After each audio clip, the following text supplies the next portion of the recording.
Hey everyone, welcome to another installment of Harry Potter Theory. In today's video, we're going to be discussing the Hogwarts house system, specifically Ravenclaw house. Now, as we all know, the four houses of Hogwarts can be identified by very unique, defining characteristics. Characteristics that allow these houses to stand out from the others.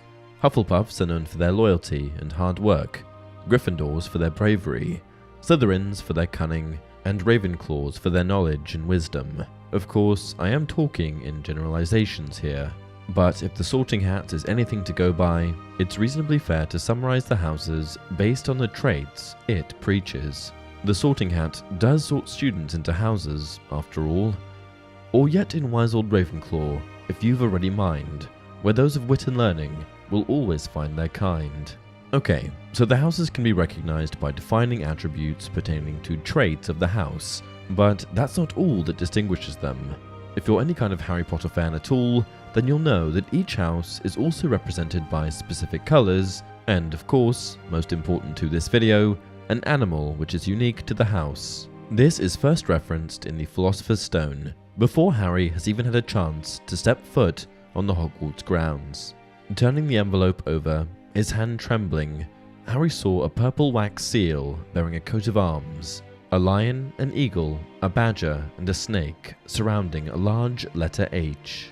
The lion is Gryffindor's mascot, the badger is Hufflepuff's, the snake is Slytherins, and the eagle is Ravenclaw's.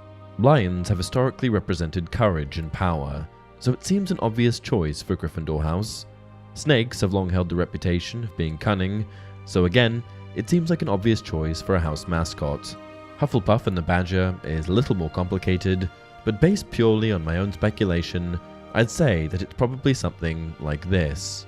Badgers are relatively easygoing creatures that mind their own business, shying away from conflict. However, badgers are also known to be quite fierce when someone or something stands in their way, whether that be in the way of food or friend. And I think it's this easygoing nature, paired with an edge, that makes them befitting of Hufflepuff House. This brings us to the animal mascot associated with today's video, and Ravenclaw House, the eagle. Or wait, is it Raven? From the day the first Harry Potter film came out, and film is an important word here, there has been a considerable amount of confusion surrounding Ravenclaw House, and whether or not the house mascot is an eagle or a raven. If you look up Ravenclaw on Google, you're inevitably going to be bombarded with images of both ravens and eagles, but mostly ravens. And if you want to buy Harry Potter merchandise, there's a strong chance that you're going to end up with a raven on the house crest. So what's the deal?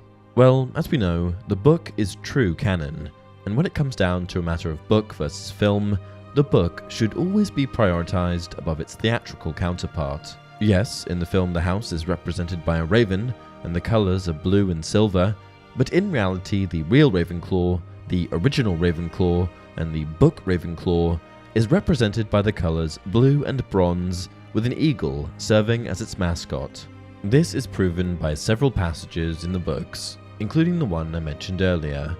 Turning the envelope over, his hand trembling, Harry saw a purple wax seal bearing a coat of arms, a lion, an eagle, a badger, and a snake surrounding a large letter H, as well as a passage from the Deathly Hallows which specifically references the bronze colouring as well as the eagle. At last they reached a door. There was no handle and no keyhole, nothing but a plain expanse of aged wood and a bronze knocker in the shape of an eagle. Furthermore, the Hogwarts crest is printed in some editions of the first book, and it's clearly an eagle that's depicted representing Ravenclaw.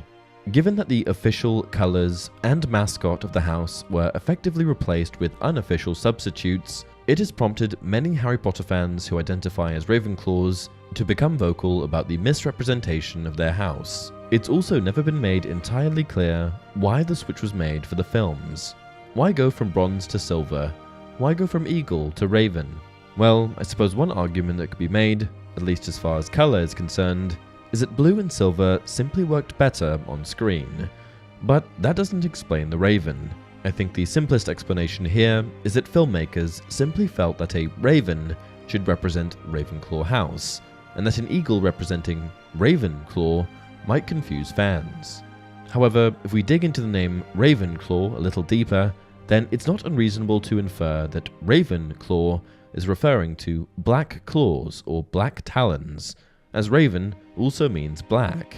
And it just so happens that a particular breed of eagle, the golden eagle, a native to Eurasia, has dark claws. However, with all of that said, I do still wonder if the raven could have potentially been a better pairing with the house. Why is the mascot for Ravenclaw an eagle in the first place? What does an eagle have to do with the traits of the house? Well, if we look closely at the 4 Hogwarts houses, we should be able to notice a pattern. Each house appears to represent a different element. Alchemy maintains a prevalent role in Harry Potter, and so it should be one of the first things to consider when scrutinizing Harry Potter lore. Gryffindor is associated with fire, Slytherin with water, Hufflepuff with earth, and lastly, Ravenclaw with air. And, as it so happens, the eagle is commonly linked to the element of air, where the raven is not. Eagles are also known for their keen vision and ability to fly to great heights, which reminds me an awful lot of a passage from the book referencing the mascot of the house. Our emblem is the eagle, which soars where others cannot climb. Our house colors are blue and bronze. The eagle is also a symbol of strength and immortality, with strong ties to mythological gods such as Zeus from Greek mythology and Odin from Norse mythology. Side note, if you like mythology, be sure to check out my mythology channel, which I'll link at the bottom of the description. I post there a few times a week.